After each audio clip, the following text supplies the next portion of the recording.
Ils sont venus nombreux dire adieu à l'une des figures emblématiques du cinéma algérien. Mohamed Lagdara Mina, décédé à l'âge de 91 ans, a été enterré samedi dans la banlieue sud d'Alger, en présence de ses proches, mais aussi de nombreux artistes algériens qui saluent son héritage. C'est un mec très intelligent et libre et avec un amour de la liberté et de son pays, etc. Donc c'est une grande figure qui s'en va. Ce qui est important, il a fait des œuvres qui restent et c'est ces œuvres-là qui vont parler de lui, non? Et on parle beaucoup plus de ça pour les nouvelles générations.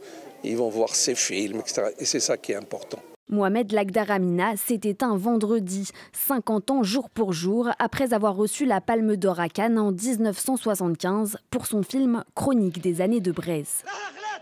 Une fresque historique qui retrace les prémices de la lutte pour l'indépendance du peuple algérien.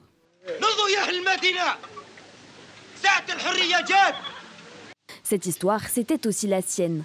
Pendant la guerre d'Algérie, son père a été enlevé, torturé et tué par l'armée française. Mohamed Lagdara Mina s'était ensuite lui-même engagé dans la résistance algérienne.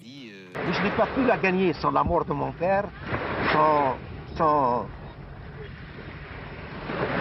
ma mère, sans ma grand-mère, sans tous ces héros algériens qui ont donné leur vie pour cette Algérie. Perçu comme un cinéaste qui porte la voix du Sud, Mohamed Lagdara Mina a aussi dénoncé l'exploitation des femmes dans son film Vent de sable, qui raconte l'histoire d'une femme répudiée par son mari pour ne pas lui avoir donné d'héritier masculin. Là, j'ai fait un film militant pour la promotion et l'émancipation de la femme, chez moi dans mon pays, en Algérie et dans le monde musulman.